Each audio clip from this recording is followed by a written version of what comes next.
விஜய் சேதுபதி அவர்கள் இந்த big Boss show விட்டு ஒரு பிரேக் எடுத்துக்கிட்டா நல்லதுன்னு நினைக்கிறேன். இன்னும் எவ்வளவு கண்டென்ட் இருக்கு. ஸ்டார் வாங்கினார் பிரவீன், அதை பத்தி பேசியிருக்கலாம். கெஸ்டுடைய ஒப்பீனியன் பேசியிருக்கலாம். என்ன குறைநறைகள் அந்த டாஸ்க் பேசியிருக்கலாம். ஆனா அதெல்லாம் பேசவே இல்லை. நான் என்ன கேட்கிறேன், போன சீசன் அவர் தானே இவர் தானே ஹோஸ்ட் பண்ணாரு. விஜய் விஷால் என்ன பண்ணாரு? சௌந்தர்யாவுடைய கேரக்டரை பேடா பேசினாரா? உடனே பொங்கி எழுந்து இவர் என்ன பண்ணாரு? விஜய் விஷாலை கூப்பிட்டு தப்பு பேசக்கூடாது, இதெல்லாம் ரொம்ப கேவலமா கண்டிச்சாரா? பிஜேஎஸ்க்கு நாம எல்லாம் ஃபயர் விட்டோம். ஆனா கமருதீனுடைய கேரக்டரை பார்வதி பேசும்போது பார்வதியை தட்டி கொடுக்குறாங்க. அது அவங்க ரெண்டு பேருடைய பர்சனல்ன்றாங்க. இப்ப ஒரு பெரிய கான்ட்ரோவர்சி நேத்துல இருந்து சோசியல் மீடியாவுல அடிச்சுக்கிட்டு ஓடுது. இன்னைக்கு ஷோல நடந்ததும் ஷோல உண்மையா நடந்ததும் அப்படின்னு 2 வருஷம் ஆஃப் கண்டென்ட் வருது. எனக்கு எப்படி தெரியுமா தெரிஞ்சு, எஃப்ஜேவை கூப்பிட்டு நல்லா பார்த்து பாலிஷ் பண்ணி பவுடர் எல்லாம் போட்டு அதுக்கப்புறம் மாலைய போட்டு வெட்டின மாதிரி இருக்கு. இப்ப வாட்டர்மெலன் அவர்களை வண்டையா விஜய் சேதுபதி நிறைய கேட்டார். ஆனா இன்னைக்கு ஆக்சுவலா என்ன தெரியுமா செஞ்சாரு? எக்ஸாக்டா சொல்லணும்னா கரகாட்டக்காரன்ல நம்ம செந்தில் சார் ஒரு பிஹேவியர் பண்ணுவார்ல,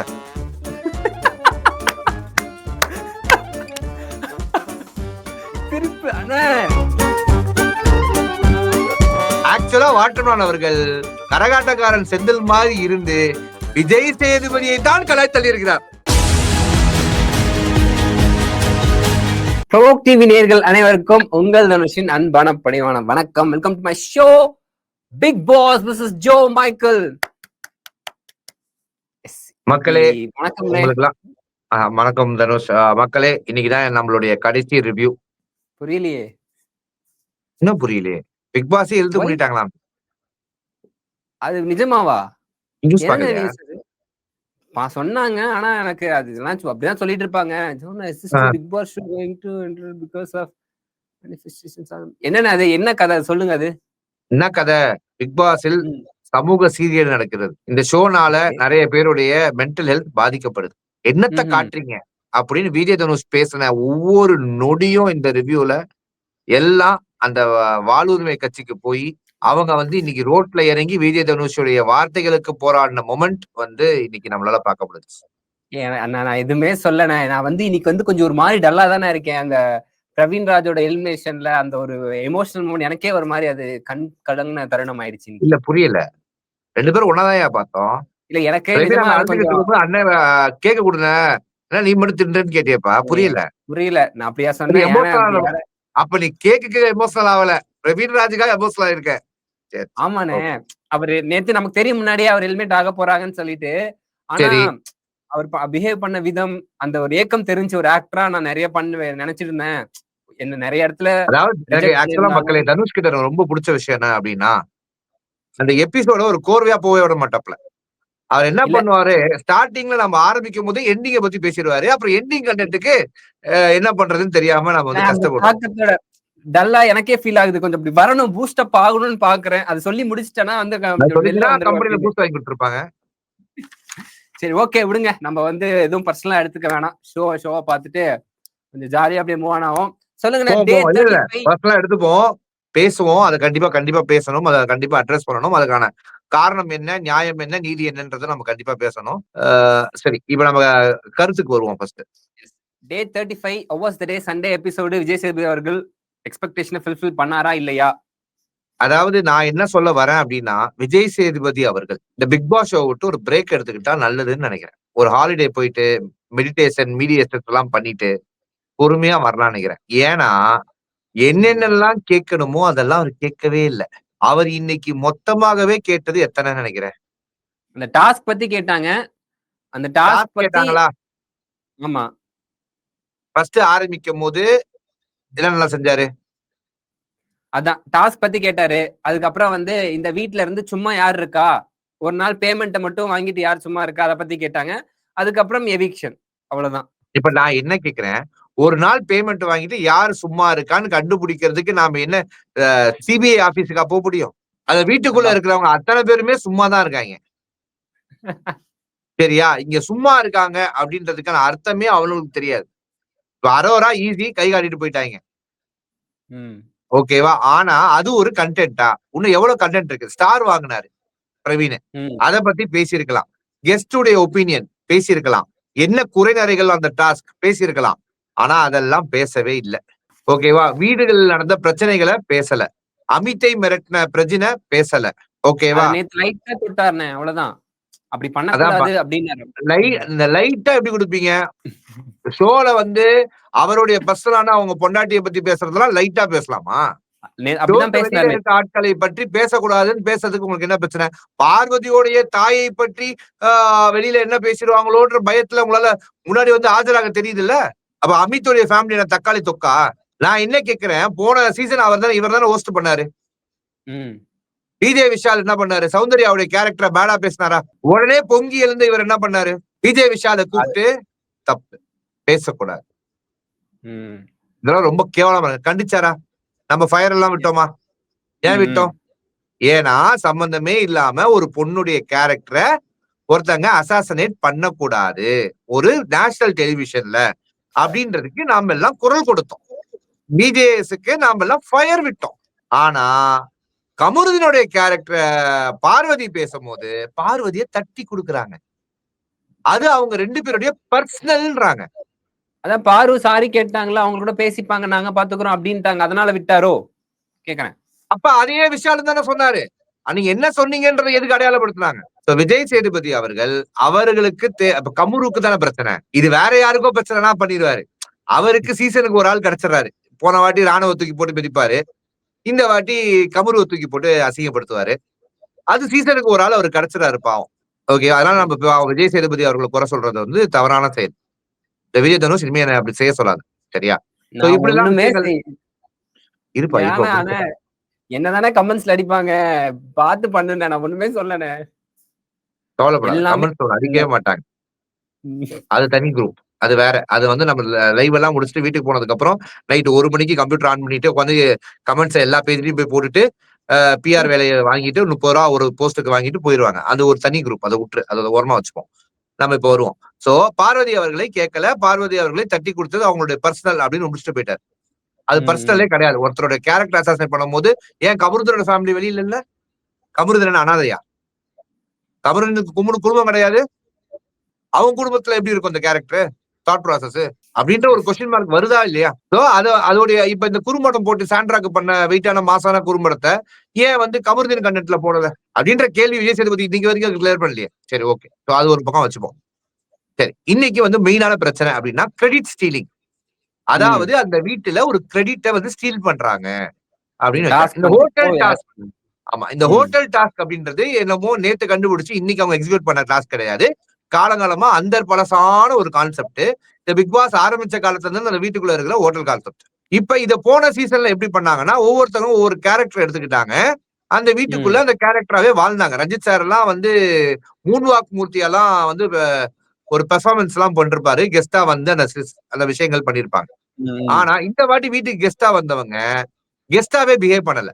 அவங்க எப்படி பிஹேவ் பண்ணாங்க எக்ஸாக்டா அப்படின்னா, எக்ஸ் கண்டஸ்டன்ஸ் மாதிரி பிஹேவ் பண்ணாங்க. அவங்க ரோல் பிளேல பெரிய பிளே பண்ணல. என்ன வீட்டுக்குள்ள அனுப்பிச்சிட்டாங்க, நாங்க 3 பேர் கெஸ்டா வந்துட்டோம், இப்ப நாங்க வந்து நாங்க 3 பேர் கண்டஸ்டன்டா இருக்கும்போது என்னென்ன பண்ணமோ அதெல்லாம் நீங்க பண்ண வச்சு உங்களை பார்த்து உங்களுக்கு கத்துக் கொடுக்க நாங்க வந்திருக்கோம். we are all trainers for you guys. நீ இந்த கேம் ஒழுங்கா ஆடல, இன்னைக்கு இந்த வீடு எப்படிப்பட்ட வீடு தெரியுமா அப்படின்னு சொல்லி அவங்களும் கத்துக் கொடுக்க ட்ரை பண்ணி கத்துக் கொடுக்க முடியாத காரணத்தினால கஷ்டப்பட்டு அழுத மொமெண்ட்டை தான் நம்மளால பார்க்க முடியும். இந்த கெஸ்ட் வந்த மொமெண்ட்ஸ் வந்து ஒர்க் அவுட் ஆகலன்னு ஃபீல் பண்ணீங்க? ஹோட்டல் டாஸ்க்ல கெஸ்ட் வந்தது அவ்வளவு சிறப்பா ஒர்க் அவுட் ஆகலன்னு ஃபீல் பண்றீங்களோ? இல்ல ஹோட்டலுக்கு கெஸ்ட் வந்தது, கெஸ்டாவும் பிஹேவ் பண்ணல. ஒரு கான்செப்டா ஒரு இனோவேட்டிவா அது பண்ணலன்ற ஒரு தாட் ப்ராசஸ் எனக்கு இருக்கு. மஞ்சரி அவர்கள் எல்லாம் போன சீசன்ல நிறைய அவங்கள்ட்ட எதிர்பார்த்து நிறைய அவங்க பண்ணாங்க. ஆனா இந்த வாட்டி அவங்க இந்த வீட்டுக்குள்ள வந்ததே 3 வேளை சாப்பாட்டுக்கு வந்த மாதிரி தான் பிஹேவ் பண்ணாங்க. எனக்கு பர்சனலா வந்து இவங்க அந்த அளவுக்கு பெருசா சேஞ்ச் எதுவும் நடக்கல. இவங்களே ரோல் பிளே பண்ணி போன சீசன்ல பண்ண மாதிரி பண்ணியிருந்தா கூட இன்னும் இன்ட்ரெஸ்டிங்கா, அதாவது சண்டைகள் பிரியங்கா அவ்வளவு பொட்டன்ஷியல் இருக்கும். பட் அவங்க இது சரியா செய்யலையோன்ற ஒரு கொஸ்டின் மார்க் அங்க இருந்துச்சு. அதாவது எப்படி சொல்றது, கடைசி நேரத்துல இவங்க 3 பேரை புடிச்சு உள்ள தூக்கி போட்டு அவங்க 3 பேருக்கும் என்ன பண்றதுன்ற ரோல் பிளே தெரியாம கஷ்டப்பட்ட மாதிரி தான் எனக்கு இருந்துச்சு. ஏன்னா 3 பேருமே அருமையான கண்டஸ்டன்ட், அதுல நம்மளுக்கு எந்த மாற்று கருத்தும் கிடையாது. அவங்க அந்த வீட்டை லைவ்லி ஆக்குவாங்கன்னு நினைச்சா இந்த கண்டஸ்டன்ஸை வச்சு என்னத்த ஆக்குறது அப்படின்னு அவங்க கஷ்டப்பட்ட மூமெண்ட் தான் நம்மளால பார்க்க முடியும். சரி, இந்த பக்கம் வருவோம். இப்ப எஃப்ஜே என்ன சொல்றாரு, நான் ஒரு கேரக்டர் நானா அசியூம் பண்ணிக்கிட்டேன். எஸ். நான் வந்து விஜய் பிரியங்காவுடைய தீவிர ஃபேன் அப்படின்றார். இப்ப நான் என்ன கேக்குறேன், வந்தது கெஸ்ட், விஜய் பிரியங்காவே கிடையாது. அப்பனா உங்க கான்செப்ட் என்னாச்சு எஃப்ஜே அப்படின்னு கேட்டா அதுக்கும் பதில் கிடையாது. சரி, விஜய் பிரியங்காவுடைய அருமையான ஃபேன். சரி, நீங்க எந்த டீம்ல இருக்கீங்க? கக்கூஸ் டீம்ல இருக்கீங்க அப்படின்னு வச்சுக்கோ. சாரி, கிளீனிங், சரி பாத்ரூம் கிளீனிங் தானே அவங்க. அதான் வாஷிங், அந்த டீம் தான். இல்ல, பாத்ரூம் கிளீனிங் அப்படிதான் அவங்க சொன்னாங்க. அவங்க 2 பேருமே. ஓகேவா? கிளீனிங் டீம் அந்த 2 கிளீனிங் டீம்ல இருக்கிற உங்களுக்கு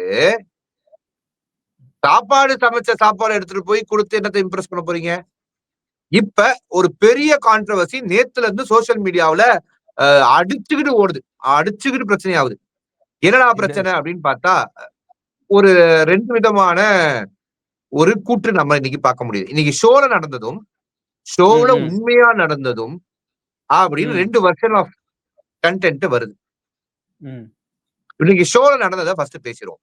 ஷோல என்ன பண்றாங்க, அமித்தை நிக்க வைக்கிறாங்க, கிரெடிட் சீல் பண்ணீங்களான்னு கேக்குறாங்க. அமித் வந்து இந்த மாதிரி எஃப்ஜேவை வந்து பெர்ஃபார்ம் பண்ண விடாம நீங்க தடுத்தீங்களா, பீட் பாக்ஸிங் வேணான்னு சொன்னீங்களா அப்படின்ற கண்டென்ட் தான் ஷோல வந்தது. பீட் பாக்ஸிங் வார்த்தை வரல, எஃப்ஜே உடைய பெர்ஃபார்மன்ஸ்னா பீட் பாக்ஸிங் தான் ஆப்வியஸ்லி. நீங்க தடுத்தீங்களான்னு அவர் சொல்றாரு. தீபக் அவர்கள் வந்து சொன்னாரு அப்படின்னு சொல்றாங்க. சோ தீபக் அவர்கள் சொன்னாரா, மாயமில்லே மந்திரமில்லே, welcome to Karikalan magic show மாதிரி பின்னாடியே நிக்க வச்சிருந்த தீபக் அவர்களை உள்ள கூப்பிடுறாங்க. இப்ப நான் என்ன சொல்றேன், இன்னைக்கு நீங்க தீபக் கிட்ட போய் சொல்லிருக்க மாட்டீங்க. நீங்க தீபக் அவர் பக்கத்து செட்ல வேற ஒரு பெர்ஃபார்மன்ஸுக்கு வந்தவரை, இந்த செட்ல என்னடா நடக்குது, விஜய் சேதுபதி இருக்காரா, அவர் ஒரு ஹாய் சொல்லிட்டு போலான்னு உள்ள வந்தவரை தூக்கி ஸ்டேஜ்ல ஏத்துற மாதிரி தான் நான் பார்த்தேன். அவர் இருக்கிறதுனால இந்த கேள்வியே கேட்ட மாதிரி நான் பாக்குறேன். இந்த மொத்த விஷயமே அவர் இருந்ததுனாலதான் நடந்துச்சு. இப்ப அவர் அங்க இல்லவே இல்லைன்னா அதை கேட்டிருக்கவே மாட்டாங்க. சோ இவங்க இந்த ஷோவை என்னமோ நம்ம வந்து அமித்தை வந்து இது மாதிரி பொய் சொல்லிட்டாரு, அமித்துக்கு ஒரு குறும்படம் போடுறோன்ற மாதிரி ஒரு ப்ரொஜெக்ட் பண்ணி அமித்தை வந்து ஒரு ஒரு குற்றவாளி கூண்ல நிப்பாட்டி தீபக் அவர்களை பின்னாடி வழியா இறங்குறாங்க. சரி, தீபக் அவர்கள் வந்து என்ன பேசினாங்க அப்படின்னு பார்த்தா, நான் வந்து 19 சொன்னேன் அப்படின்றத நம்மள்ட்ட சொல்றாங்க. அதோட கட் ஆயிருது. அதுக்கப்புறம் நீங்க உட்காருங்க அமித்னு சொல்லிட்டு விஜய் சேதுபதி அவர்கள் போயிட்டாங்க. இது நம்மளுக்கு காட்டின வெர்ஷன். இதுல தீபக் அவர்கள் வந்து பண்ணதும் தவறு இல்ல, அமித் அவர்கள் பண்ணதுதான் முழுக்க தவறுன்ற மாதிரி நம்மளால பார்க்கப்பட்டுச்சு. இல்ல, நான் பாக்குறப்ப நான் வந்து ஜெனரலா என்டர்டைன்மெண்ட் கொஞ்சம் குறைச்சிக்கோங்க அப்படின்னு சொன்னாரு அவரு. அது பாக்குறப்ப இதுதான் நம்மளால பார்க்கப்பட்டுச்சு. கரெக்டா? இதுல மாற்று கருத்து இருக்கா உனக்கு விஜய் தனுஷ்? இல்ல. ஓகே. இப்ப சோசியல் மீடியால ஒரு வீடியோ வந்து வைரல் ஆச்சு இன்னைக்கு காலையில. அதுல தீபக் அவர்கள் என்ன சொல்றாங்க அமித் கிட்ட அப்படின்னா, நம்ம வந்து கொஞ்சம் பெர்ஃபார்மன்ஸ் எல்லாம் கொஞ்சம் நல்லா பண்ணணும், வெரைட்டி ஆஃப் பெர்ஃபார்மன்ஸ் நம்மளுக்கு தேவை. மஞ்சரியும் தீபக்கும் நிக்கிறாங்க அந்த ஃப்ரேம்ல. வெரைட்டி ஆஃப் பெர்ஃபார்மன்ஸ் தேவை. இதெல்லாம் சொல்லி முடிக்கும் போது தீபக் அவர்கள் ஒரு வார்த்தை என்ன சொல்றாருன்னா, இந்த பீட் பாக்ஸிங்க குறைச்சுக்குங்க அப்படின்னு அவர் சொல்றாரு அமித் கிட்ட. அது அப்படியே அவர் போய் அங்க இம்ப்ளிமெண்ட்டும் பண்றாரு. அதுல காண்டாவராரு எஃப்ஜே. அங்க இருந்துதான் கிரெடிட் சீலிங் கண்டென்ட்டையே பிரச்சனையாக்குறாரு எஃப்ஜே. அதாவது என் திறமையை நீ பண்ண விட மாட்டீங்கன்னு சொந்த பிரச்சனை நினைச்சுக்கிட்டு அத பண்றாரு. அந்த தாட்ல எஃப்ஜே இருக்காரு. இப்ப அமித்துக்கே தீபக் சொன்னாரா இல்லையான்றது மறந்துருச்சு. ஓகேவா? இப்ப தீபக் அவர்களை கூப்பிடுறதுக்கு முன்னாடியே இந்த கண்டென்ட் வரும்போது தீபக் கிட்ட இப்படி சொன்னாங்களான்னு ஆடியன்ஸை பார்த்து கேட்கும் போது சொன்னாங்கன்னு ஆடியன்ஸ் கத்தனோன விஜய் சேதுபதி அவர்களுக்கு என்ன பண்றதுன்னே தெரியலையா. இருந்தாலும் அப்படியே அப்ரப்டா இதெல்லாமே உள்ள வந்து ஷோ பார்த்தவங்க சொல்றாங்க. இதுல உண்மைத்தன்மை பொய்த்தன்மை அதெல்லாம் விட்டுருங்க. இது வந்து காதார நான் கேட்டது. உள்ள போனவங்களும் எனக்கு முக்கியமான நம்பர் தான். அவங்க பொய் சொல்றதுக்கு வாய்ப்பு இல்லை. அவங்க மாறு வேஷத்துல கடந்த 3 வாரமா மறு வச்சு போயிட்டு இருக்காங்க. அப்படி பட்சத்துல அது விஜய் சேதுபதியே கேட்டாரு, ஏமா போன வாரம் நீ எனக்கு கேள்வி கேட்டியே, இந்த வாரம் நீ வந்திருக்கியே அப்படின்னு கேட்டாரு. எத்தனை வாரம் வந்தாலும் நீ கேட்கிற கேள்வியை மட்டும் நாங்க டெலிகாஸ்ட் பண்ண மாட்டோம்ல அப்படின்னு சொல்லி ட்விட்டர் புகழ் ரோஷினி அவர்களை வருத்துட்டாரு. ஆனாலும் இந்த வாட்டி காட்டல அப்படின்றது வருத்தம் அவங்களுக்கும். ஆனா போயிட்டு வந்து விடாமுயற்சியா அவங்க இருக்காங்க. அவங்க ரஜித் ஃபேனா இருப்பாங்க போல. இந்த மாதிரி ஒரு எபிசோடுக்கும் போயிடுறாங்க. சோ அவர்கள் பார்த்த கண்டென்ட்ல அவங்க என்ன சொல்றாங்க அப்படின்னா, இந்த மாதிரி நடந்துச்சு. இதுல அமித் வந்து தேவையில்லாமல் அமித் மேல ஒரு ஃபேக் அலிகேஷன் தீபக் அவர்களால் வைக்கப்பட்டுச்சு, அவர் வந்து தள்ளப்பட்டு விட்டார் அப்படின்ற ஒரு குற்றச்சாட்டை அவங்க வைக்கிறாங்க. ஆனாலும் நாம அதை கண்ணால பார்க்கல. நாம பார்த்த வரைக்கும் எடிட்டிங் அப்பட்டமா இருந்தது தெரிஞ்சு. ஆனா என்ன எடிட்டிங் இருந்துச்சுன்றது நமக்கு தெரியல. இங்க அமித் மேல பெரிய குற்றம் சாட்டின மாதிரியும் தெரியல, இந்த பக்கம் ஆமா. இந்த சாட்டின மாதிரியும் தெரியல, அமித் அதுக்கு ம். வருத்தப்பட்ட மாதிரியும் தெரியல, அதுக்கு ம். தீபக் அவர்கள் ஃபீல் பண்ண மாதிரியும் தெரியல, விஜய் சேதுபதி அவர்களே அதை கண்டுக்கிற மாதிரியும் தெரியல. இந்த தெரியுது. ஆமா. ஷோல இருக்க செட்டப் ஆடியன்ஸும் அதை மூவ் பண்ணிட்டு அடுத்த விஷயத்துக்கு எல்லாம் கிளாப் பண்ணிட்டு மூவ் பண்ண விஷயமாவும் நம்மளால பார்க்க முடியுது. சோ இது எல்லாத்துலயுமே ஒரு பெரிய கட்டு இருக்குன்னு தெரியுது. ஆனா இப்படி ஒரு வேலை நடந்திருந்தால் அமித்துக்கு அநீதி ஏற்பட்டிருக்கு அப்படின்னு நம்ம ஒத்துக்கலாம். ம். ஒரு நடக்கவில்லை கண்டென்ட் என்றால் ம். தீபக் அவர்களுக்கு ஒரு அநீதி ஏற்பட்டிருக்குன்னு ஒத்துக்கலாம். இப்ப நடந்திருக்கா நடக்கலையா உள்ள போனவங்க எல்லாம் தெரியும். உள்ள போனவங்க மெஜாரிட்டி தான் சொல்றாங்க. ஒரே கண்டென்ட் தான் சொல்றாங்க. சோசியல் மீடியால நம்மளால பார்க்க முடியுது. சோ உண்மை என்ன பொய் என்னன்றது அவங்க கிட்டே விட்டுருவோம். நாம அதானே இது வந்து போன வாட்டி சொன்னதுக்கே ஆதிரை வந்து இந்த வார்த்தையை நான் சொல்லவில்லை, நான் இந்த வார்த்தையை தான் சொன்னேன் அப்படின்னு வார்த்தையில பிரச்சனை பண்றாங்க தவிர மீனிங் ஒண்ணு தானமா அப்படின்னா அதுக்கு பதில் வரல. இந்த 1 hour எபிசோட்ல பாக்குறப்ப வந்து அமித் மேல பெரிய குற்றச்சாட்டுன்ற மாதிரி தெரியல. நான் இந்த இஷ்யூல அந்த என்டர்டைன்மெண்ட் இஷ்யூல அவர் மேல பெருசா குற்றச்சாட்டு சொன்னாங்க அப்படின்றது தெரியல. எனக்கு எப்படி தெரியுமா தெரிஞ்சு எஃப்ஜேவை கூப்பிட்டு நல்லா பார்த்து பாலிஷ் பண்ணி பவுடர் எல்லாம் போட்டு அதுக்கப்புறம் மாலையை போட்டு வெட்டின மாதிரி இருந்துச்சு. வியானா எந்திரிச்சு எஃப்ஜே பேச விட்டாங்க, வியானாவை பேச விட்டாங்க, அமித்த குற்றவாளி கொண்டு நிப்பாட்டாங்க. கடைசியில என்ன எஃப்ஜே நீங்களே இந்த வேலையெல்லாம் பண்றீங்க, நீங்க பண்ணலாமா? ஆனா வாட்டர்மெலான்லாம் இன்னசென்ட் எல்லாம் கிடையாது, மனுஷன் வேற லெவல் ஆளு. கரெக்டா அந்த மேட்டரை போட்டு விட்டாரு பாரு. சார் நாங்க கிச்சன் டீம் சார், நாங்க வந்து சமைச்சு நாங்க இம்ப்ரெஸ் பண்ணலான்னு போறோம் சார், நான் போய் படிப்பு அறக்கன்னு சொல்லி ரீல்ஸ் எல்லாம் போட்டு நாங்க தான் பெர்ஃபார்ம் பண்ணலான்னு போறேன் சார், அதை வச்சு வெளில இருக்க என் பிஆர் டீம் மார்க்கெட் பண்ணும் சார், அதெல்லாம் கெடுத்தாரு சார் இவரு. What is this nonsense sir, இவர் மட்டும் கிரெடிட் ஷேர் பண்ணலாமான்னு கேட்ட கேள்வி வந்து கரெக்ட் கேள்வி. எஸ் நம்ம பாராட்டணும். குட் மொமெண்ட், அது பாராட்டக்கூடியது. ஓகேவா? சோ அது வந்து வாட்டர்மெலான் அவர்கள் கேட்டார். இப்ப வாட்டர்மெலான் அவர்களை வண்டையா விஜய் சேதுபதி நிறைய கேட்டார். சபரி அவர்கள் வந்து அந்த நீங்க அந்த குட் லக் எடுக்கணும்னு சொன்னோடனே வியானா வேணான்னு சொன்னோடனே நீங்க எப்படி வேணான்னு சொல்லலாம் அப்படி இருக்க, நம்மளே அது பேசணும் அன்னைக்கு ரிவ்யூலே. அவ்வளவு அவர் சமைக்கிறதுக்கும் சமய கத்துக்கிறதுக்கும் அவர் சமய கட்டுக்கு போலயே, அவர் எதுக்கு சமய கட்டுக்கு போறாருன்னு நம்மளுக்கு தெரியுமே. தெரியும். அவர் என்ன 30 நாள் சமய குறிப்பை கத்துக்கிறதுக்கு அந்த வீட்டுக்குள்ள சமய கட்டுக்கு போறாரு? இல்ல கத்துக்கிற ஆளா அவரு? பதவி விலக மாட்டேன்னு சொன்னார்ல பிக் பாஸ். பதவி விலக மாட்டேன்னு விலக மாட்டாருன்னு சொன்ன மாதிரி இருந்துச்சு. மக்களே இதை எடுத்து வச்சுங்க, தனுஷ் வாய் குளறுகிறார். அப்படி இப்படி வருனே அவரு அப்படி மாதிரி ஃப்ளோல ஆல்ரெடி ஸ்பாமுக்கு என்ன வந்துச்சு ஞாபகம் இருக்கா இல்லையா? ஆல்ரெடி உன் பேரே அப்படிதான் போட்டு சுத்துறாங்க, பாத்துக்கோ. 11 மணி ஆனாலே ஒரு மாதிரி ஆயிடுவேன் தனுஷ். அத மறந்துருங்க. ஆக்சுவலா அவரு பிக் பாஸ் எனக்கு கொடுத்த டியூட்டி, அதுல இருந்து நான் வந்து வெளியே போக மாட்டேன், நான் கிச்சன் டீம்ல தான் இருப்பேன் என்ன நடந்தாலும் தெளிவா இருந்தார் இல்லையா? அதுக்கு காரணம் பிக் பாஸ் சொன்னது கிடையாது, அப்புறம் உள்ள இருக்க கண்டஸ்டன்ஸ்னாலயா கேக்குறேன் உங்ககிட்ட. ஆனா இன்னைக்கு ஆக்சுவலா என்ன தெரியுமா செஞ்சாரு எக்ஸாக்டா சொல்லணும்னா, கரகாட்டக்காரன்ல நம்ம செந்தில் சார் ஒரு பிஹேவியர் பண்ணுவார்ல,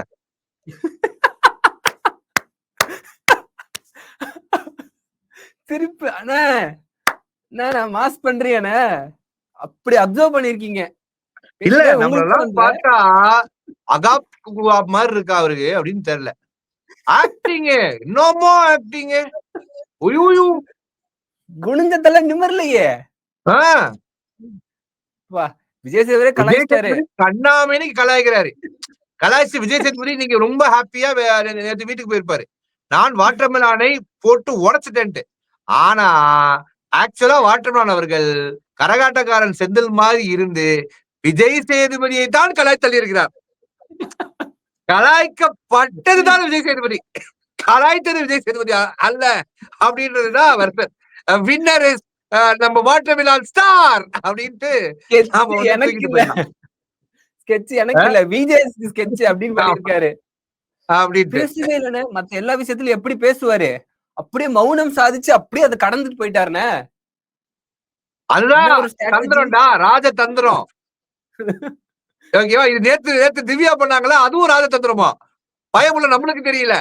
நேத்து சொல்றாங்க திவ்யா அவர் பாத்தீங்களா இவ்வளவு உஷாருன்ட்டு. விஜய் சேதுபதி ஒண்ணு கேட்டாரு, திவ்யா வந்து கடைசி ஒரு 5 நிமிஷம் கழிச்சு என்ன கேட்டீங்கன்னு கேட்டோன்னே விஜய் சேதுபதி என்ன கேட்க வந்ததே மறந்துட்டு உங்ககிட்ட தான் பேசுங்கன்னு சொல்லிட்டு உட்காரமான்னு சொல்லிட்டு போயிட்டாரு. கேள்விக்கு பதில் வரல. இது திவ்யா அவர்களுடைய ராஜதந்திரம். திவ்யா அவர்கள் மாஸ் அப்படின்னு ஒரு கூட்டம் வந்து இது ஃபுல்லா ட்விட்டர் ஃபுல்லா பறக்க விட்டு இருக்கு. இதுல மாற்றதே வந்து கமருதீன், பார்வதி இவங்க தான் ஏதோ ஒண்ணு கேட்டு அதுக்கு ஒரு பதில் சொல்லி அப்படி ஆர்குமெண்ட் பெருசா போய் அப்புறமேட்டு விஜய் சேதுபதி திட்டி உட்காருங்கன்னுவாங்க. இவங்க ஸ்ட்ராட்டஜியா மூவ் பண்றாங்களேன்னு. அடுத்த வாரம் எல்லாம் இதான் பண்ண போறாங்க. இந்த ஸ்ட்ராட்டஜி தான் யூஸ் பண்ண போறாங்க பாருங்க. சரியா? இது எல்லாமே நடந்துருச்சு. இனி திடீர்னு பார்த்தா பார்வதி வந்து அரபு நாட்டு காஸ்டியூம்ல உட்கார்ந்துருக்காங்க. தலையெல்லாம் போட்டு நல்லா இருக்காங்களே. இந்த சினிமா படத்து ஹீரோயின் மாதிரி கமருதீனும் அருமையான ஜோடியா இருக்கு. நாளைக்கு வெளில வந்து டைரக்டர்ஸ் ப்ரொடியூசர்ஸ் எல்லாம் வெயிட் பண்ணிட்டு இருக்காங்க படம் கொடுக்க. கமு கம்மு நல்லா இருந்தாங்க. ஓகே. சோ இந்த விஷயங்கள் எல்லாமே நடந்துச்சு. வியானா பேசுறதை நான் டோட்டலா அவாய்ட் பண்ணிடுறேன். ஏன்னா அதுல எனக்கு வேணாம். அதை நான் அவாய்ட் பண்ணிடுறேன். நாடிகளும் நச்சகர் மாதிரி எரியுது. ஏன்னா இன்னைக்கு காலையில ஒரு 3 ப்ரோமோ போட்டாங்க. அந்த 3 ப்ரோமோவுக்கு கீழே இந்த ப்ரோமோ உங்களை கேட்டமா விஜய் டெலிவிஷன்? இந்த ப்ரோமோ நான் உங்களை கேட்டேனா? நாங்க என்ன கேட்டோம், நீங்க என்ன போடுறீங்க? ஓடுகையா இங்க சாண்ட்ராவுடைய குறும்பட ப்ரோமோவை அவனுங்க முகத்திரைய இருந்த ரியாக்ஷனை நாங்க பார்க்கணும் அப்படின்னு மக்கள் கதறாங்க அலக்கடலாம். கொஞ்சம் நஞ்சம் கிடையாது. இன்னைக்கு விஜய் டிவியே திக்குமுக்காடி போயிடுச்சு. வெளியில 1000 பேர் பிரச்சனை பண்றதுலாம் பிரச்சனை இல்ல. கமெண்ட்டுக்கு கீழே 1,00,000 பேர் கமெண்ட் போடுறாங்க. எப்படா போடுறீங்கன்னா அந்த மாஸ் மொமெண்ட்டை கொண்டு வராரு. என்ன சொல்றாருன்னா, இந்த வீட்டுல ஒரு ஆள் வந்து வேற மாதிரி நான் அவங்கள பாராட்ட வேண்டியது இருக்கு. அவங்க வேற மாதிரி ஒரு சம்பவத்தை பண்ணிருக்காங்க. இப்ப யாரும் உங்களை கெஸ் பண்ண முடியுதுன்னா யாருனாலையுமே சாண்ட்ரான்னு சொல்ல முடியல. பாத்தீங்களா? அவங்களுக்கு உண்மையாவே அவங்க வேற லெவல்ல ஒரு வேலையை பார்த்திருக்காங்க. இதுக்கு கண்டிப்பா அது ஒரு அப்ளாஸ் அவங்களுக்கு அப்படின்னு சொல்லிட்டு குறும்படத்தை பாருங்க. அதாவது நான் வந்து போடுற குறும்படம் குறும்படத்தை போடுறாரு. பெஸ்ட் எடிட்டிங் ஆஃப் குறும்படமா நான் பார்த்தேன். அதாவது குறும்படமா இல்ல இது வந்து மாஸ் மொமெண்ட்ஸ் ஆஃப் சாண்ட்ரா அப்படின்றத நம்மளால பார்க்க முடிஞ்சு. பெஸ்ட் எடிஷனா பெஸ்ட் கட்டா இருந்துச்சு. மொத்த வீட்டாளுங்களுடைய முகத்திலையும் ஒரு ஷாக். ஆனா ஒரே ஒரு ஆள் மட்டும் ஜாலியா இருந்தார். சபரி சொன்ன உடனே தெரியாது. எனக்கு தெரியல எதுக்கு அந்த ரியாக்ஷன். அவரு சார் குங்ஃபூ பாண்டா வேலையெல்லாம் ஏன் சார் பாக்குறீங்க அப்படின்றாரு. சார் வெப் விடாதீங்க நீங்க ஸ்பைடர்மேன் இல்ல, நீங்க சபரி. அவரு கெஸ் பண்ணிட்டாரா முன்னையே? எனக்கு தெரியும் இது டாஸ்கா இருக்குன்ட்டு. அந்த சொன்ன உடனே எஸ் நான் தான் கரெக்ட் அப்படின்ற ஒரு எக்ஸைட்மெண்ட்ல அப்படி பண்ணிட்டாருன்னு நினைக்கிறேன். இந்த எக்ஸைட்மெண்ட்ல தீய வைங்கடா. டேய் முடிஞ்சா அந்த மனுஷனை வெளில எடுத்துருங்கடா. நான் எப்படி அந்த மனுஷன் நம்ம ரோஸ் பண்ணணும். அவரெல்லாம் போன சீசன்ல வெளில வந்த கண்டஸ்டன்ட் ரோஸ் பண்ணிட்டு இருந்தாரு. நான் அந்த ஆள்கிட்ட அதிகமா எதிர்பார்த்தேன். சபாஷ் சபரின்னு சொல்லுவேன்னு எதிர்பார்த்தேன். இப்படி செய்யாதீங்க சபரின்னு சொல்ல வச்சார். விஜய் சேதுபதி செஞ்சாரு.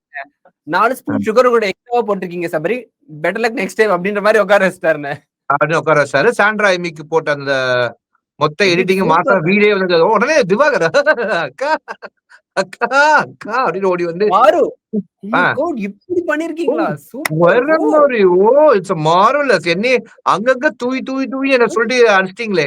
ஆனா பார்வதிக்கு முகமே கிடையாது. என்னடா அப்ரிசியேஷன் ஒரு ஆளுக்கு போகுதுன்ட்டு தப்புன்னு வந்து அந்த இந்த சந்திரமுகி பேய் உடம்புக்குள்ள வந்துச்சுன்னா ஒரு ஆக்டிங் பண்ணுவாங்கல்ல, அந்த மாதிரி ஜோதிகா அம்மா பண்ற மாதிரி தப்புன்னு உடம்புக்குள்ள ஒரு நல்ல ஆவி வந்த மாதிரி சூப்பருங்க சமாங்க அப்படின்னு சொல்லிட்டு அப்புறம் போய் உட்கார்ந்துட்டு முகம் மாறுது. விஜய் சேதுபதி அவர்கள் சாண்ட்ரா அவர்களை நிக்க வைத்து பேசிக்கும் போது ஒரு க்ளோஸ் பிரேம கொண்டு போயிருப்பாங்க பார்வதி முகத்துக்கு. அந்த பிரேம்ல தெரியும் பார்வதியுடைய சுய ரூபம். பல ரூபங்கள் என் தலைவி.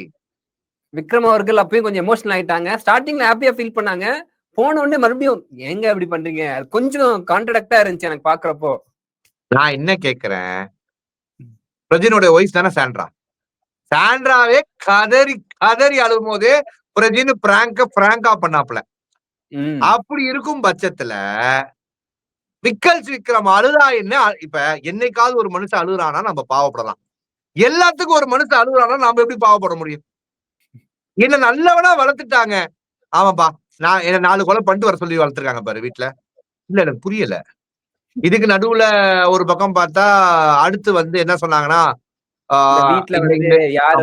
அரோரா அவர்களை அடிப்பதற்காகவே ஒரு கேள்வியை வைத்து ஒரு டாஸ்க் ஓபன் பண்றாங்க. இந்த வீட்டுல ஒரு நாள் சம்பளம், இந்த சம்பள கண்டென்ட்டே எத்தனை வாட்டி இந்த வீட்டுக்குள்ள வருதுன்னு எனக்கு தெரியல. போன வாரமும் விஜய் சேதுபதி இதை பேசின மாதிரியே எனக்கு ஒரு தாட் ப்ராசஸ்ல ஓடிட்டே இருக்கு. இதை பத்தி நினைக்கிறேன். இல்ல உள்ள ஏதாவது டாஸ்கா வந்துச்சாது உள்ள அவங்க சொன்னாங்களே ஃபர்ஸ்ட் அரோரா வந்து காசுக்காக பைசா அதுக்காக வந்தேன். அதுக்கப்புறம் விஜய் சேதுபதி அவர்கள் சொன்ன ஒரு விஷயத்துல எனக்கு உடன்பாடு இல்ல. அதாவது ஓப்பன் நாமினேஷன் வைக்கும் போது ஏன் ஒரே ஆளுக்கு 10 பேர் குத்துறீங்க, 13 பேர் குத்துறீங்க, மாத்தி மாத்தி குத்தலாம்ல அப்படின்னு கேக்குறேன். நான் என்ன கேக்குறேன் அப்படின்னா, ஒரே ஆளுக்கு 13 பேர் குத்துறாங்கன்னா அந்த ஒரு ஆளா அவங்களுக்கு பிடிக்கல, அது அவங்க உரிமை. ஏன் ஒரே ஆளுக்கு குத்தக்கூடாதுன்னு சொல்றதுக்கு என்ன ரைட்ஸ் இருக்கு? நீங்க எல்லாருக்கும் பகிர்ந்து அளிக்கணும்னு சொல்றீங்க. ஓகே, இப்ப பகிர்ந்து அளிக்கணும்ன்றதே வச்சுப்போம். நீங்க எப்படி இருந்தாலும் ஒரு ஓட்டு வந்தாலே நாமினேஷன்ல கொண்டு வந்துடுறீங்களே, நீங்க அப்படி கொண்டு வந்துருங்க. ஆக்சுவலா அந்த வாரத்துல அரோராக்கு நாமினேஷன் அவங்க வந்திருந்தாங்கன்னா மேபி அவங்க வெளில போயிருப்பாங்கண்ணே. அவங்களுக்கு ஒரு ஓட்டு வந்திருந்தா அவங்க வெளில போயிருந்திருப்பாங்க. அதுதான் சொல்றாரோ, அந்த 10 ஓட்டுல ஒரு ஓட்டு அங்க போயிருக்கலாம்ல. கொஞ்சம் ஸ்ட்ராட்டஜியா கொஞ்சம் அங்க ஆடி இருக்கணும்ன்றாங்க. அங்கதான் நம்ம இந்த சீசன் கண்டென்ஷன் மிஸ் பண்றாங்கன்னு நினைக்கிறேன். ஏன்னா போன சீசன்ல பாத்தீங்கன்னா ஸ்ட்ராட்டஜியா யோசிச்சு இத்தனை ஓட்டு விழுந்திருக்குன்னு பார்த்து அந்த மாதிரி கொஞ்சம் விளையாடினாங்க. இங்க ஸ்ட்ராட்டஜியா இல்லாம ஒரு 19 அப்படி விளையாடுறாங்களோ அப்படின்றதுதான் வந்து மென்ஷன் பண்றாரோ நான் ஃபீல் பண்றேன். இந்த விஷயத்துல அரோரா அவர்கள் அழுகுறாங்க இன்னைக்கு வந்து எல்லாருமே. வீட்டுக்குள்ள இன்னைக்கு வந்து அரோரா அவர்கள் அழுததை பார்த்து வெளியில் வந்து வாலிபர்கள் அனைவரும் தெருவுக்குள் வந்து உண்ணாவிரதம் பண்ணலாம், என்னால முடியல, என் தலைவி அள விட்டுட்டாங்க அப்படின்னு தமிழ்நாடே போர்க்களமா மாறிய தருணமா இதை நான் பாக்குறேன். அப்படின்லாம் சொன்னா உலகமே சிரிச்சிரும். இருந்தாலும் விஜய் தனுஷ் அழுத மூமெண்ட்டை நான் பார்த்தேன். எனக்கு இல்ல அவங்க பேசின சைட்ல பாத்தீங்கன்னா நம்ம ரியாவையும் இவன் நிறைய ஆன் த கேமரா நிறைய பேசுவாப்ல. ஆக்சுவலா நாங்க எஃப்ஜே உடைய போட்டோவை தான் இந்த தம்ப்நெயில்ல வச்சிருந்தோம் மக்களே. ஆனா அரோரா அழுத உடனே எல்லாம் அழுவுது, அரோரா போட்டோ வைங்க அப்படின்னு எடிட்டரை போஸ்ட் பண்ணி தம்ப்நெயிலில் வைக்க பரிந்துரை செய்தார் விஜய் தனுஷ் என்பதை நான் இங்கு பதிவு செய்து கொள்கிறேன். ரீசன் நான் சொல்றேன். எல்லாருமே வீட்டுல இருக்கவங்க சொல்றப்போ அவங்களும் ஒத்துக்குறாங்க. நான் அப்படிதான் என் கேரக்டரே அப்படிதான். நான் வந்து நான் சொல்றேன் அதுக்குதான் வரல, இருங்க, தனியா தான் இருப்பேன், எனக்கு யாரையும் ஹர்ட் பண்ண பிடிக்காது, சண்டை போட பிடிக்காது, இதுதான் நான் வெளில நிறைய மிஸ் பண்றேன் அப்படின்ற விஷயங்களை அவங்க சொன்னாங்க. இத்தனை நாள் எத்தனை பேர் அடிச்சாலுமே நான் இதுதான் அப்படின்னு ஸ்டாண்டர்டா இருந்து அவங்க பேசுறப்ப ஜென்யூனா இருந்துச்சுண்ணே. ஆனஸ்டா அவங்க ஒப்பீனியன் சொன்ன மாதிரி இருந்துச்சு. அண்ட் அதுதான் இது வந்து அவங்களோட கேம் சேஞ்சிங்கா இருக்குமோ அப்படின்றதுனாலதான் அதை நான் வைக்க சொன்னேன். இது ஆக்சுவலா நீங்க அவருடைய ஃப்ரெண்ட ரியாவை ஒரு இன்டர்வியூ எடுத்து ரியா அவர்கள் சொன்னதும் இன்னைக்கு அரோரா அவர்கள் சொன்னதையும் நீ இப்படி வைத்து பார்த்து இது ரெண்டும் ஒரே மாதிரி இருக்கு, அப்ப இது உண்மைதான் போல அப்படின்ற ஒரு கன்க்ளூஷனுக்கு வந்து ஒரு நியாயமான ஒரு பெண் அவங்க அந்த பெண்ணுக்கு ஹேட் இல்லைன்னா நான் ஏன் என்ன கேட்கிறேன், இங்க வந்து யாரையும் ஹேட் பண்ணவோ இது பண்ணவோ சொல்லல. ஆனா அந்த வீட்டுக்குள்ள இருக்கிற குறைநிறைகளை உங்களால சொல்ல முடியாம நீங்க இந்த வீட்டுக்குள்ள எதுக்கு கண்டஸ்டன்டா இருக்கணும்? நான் என்ன சொல்றேன், you can do a walk out. Nomination ஆவறதுக்கு எதுக்கு வெயிட் பண்றீங்க? வாக் அவுட் பண்ணலாமே. ஏன்னா வாக் அவுட் பண்ணா காசு வராது. உங்களுக்கு வாய்ப்பு கொடுத்து உங்களை வீட்டுக்குள்ள உட்கார வச்சா அந்த வாய்ப்புக்கான கேம் ஆட மாட்டீங்க. கேட்டா நான் நல்லவன், இதுதான் என் ரியல் கேரக்டர்னு ஒரு கேரக்டர் நீங்க உங்க ரியல் கேரக்டராவே இருக்கட்டுங்க. ஓகேவா? உங்களுக்கு நாங்க வந்து வெளியில செலவு வச்சுக்கிறோங்க.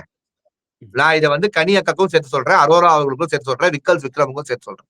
நீங்க எல்லாம் ஒரு ஒரு மனிதருள் புனிதருங்க. ஓகேங்க, சந்தோஷங்க. நான் என்னங்க கேக்குறோம், இந்த கேம்ல ஏன் சில பேர் ஆட மாட்டாங்க, அவங்க ஒரு காரணம் சொல்லி நாமினேட் பண்ணுங்க. அத கூட உங்களால முடியல அப்படின்னா எதுக்கு இந்த வீட்டுக்குள்ள வரணும்? வாக் அவுட் பண்ணுங்க. என் தம்பி விஜய் தனுஷ் நான் வீட்டுக்குள்ள அனுப்புறேன், வின்னர் மெட்டீரியலுங்க. அதுக்கு நாலு இடத்துல போய் போராட்டம் பண்ணுவோம். வியானாவோட லவ் கண்டென்ட்டாவது வரும், விஜய் தனுஷ் ட்ரை பண்ணுவாப்ல, போக மாட்டாப்ல. பாத்தீங்களா மூமெண்ட்.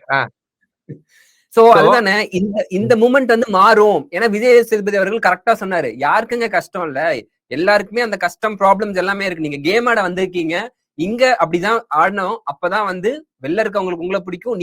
நீங்களா இருங்க.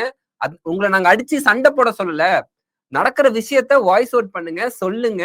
நான் என்ன கேட்கிறேன், இதெல்லாம் விஜய் சேதுபதி அவர்கள் இந்த ஷோல ஹோஸ்டா வந்து 5வது 6வது வாரத்துல பேச வேண்டிய விஷயங்கள் அது.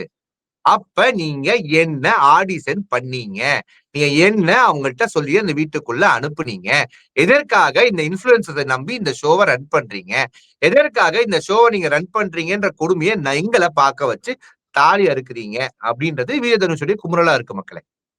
அவங்க அரோரா அவங்க போன சீசன்லயே ஆடிஷன் அட்டன் பண்ணாங்களாம். அதுல வந்து செலக்ட் ஆகலையா, அதனால மறுபடியும் இந்த சீசனுக்கு போயிருக்காங்க. அப்ப விஜய் டிவிக்கு தான் வந்து கூப்பிட்டு இருக்காங்க. Wantedly they asked Arora to be inside the BB9 because அவங்களுடைய பேர்ல இருக்க கான்ட்ரவர்சி அவங்க பண்ணுவாங்கன்ற நம்பிக்கையில கூப்பிட்டுருக்காங்க. அவங்க என் பேர்ல மட்டும்தான் controversy, I am not a controversy person அப்படின்ற மாதிரி வீட்டுக்குள்ளே ஒளிந்து ஒளிந்து வாழ்கிறார்கள். விஜய் சேதுபதி அவர்களும் சுகர் கோட் பண்ணி நீங்க நல்லா கவனிக்கிறீங்க. ஆமா, பாராட்டினார் இன்னைக்கு. நல்லா அப்சர்வ் பண்றீங்க, நல்லா பேசுறீங்க. ஆனா இதெல்லாம் அரோரா கண்ணீர் வந்த உடன் விஜய் சேதுபதி ஆறுதல் ஓடி வந்துட்டாரு. இதே ஹவுஸ்மேட்ஸ் வந்தா அவர் வந்து ஏங்க அப்படி வந்து வரீங்க, இண்டிவிஜுவலா ஆட விடுங்க அப்படின்னு சொல்றதும் நம்ம பார்த்திருக்கோம். ஆமா, அப்படியும் பண்றாப்ல, இப்படியும் பண்றாப்ல, எப்படியோ பண்றாப்ல. நாம வந்து எல்லாத்தையும் பார்த்துட்டு அமைதியா போயிடணும்னு நினைக்கிறாப்ல.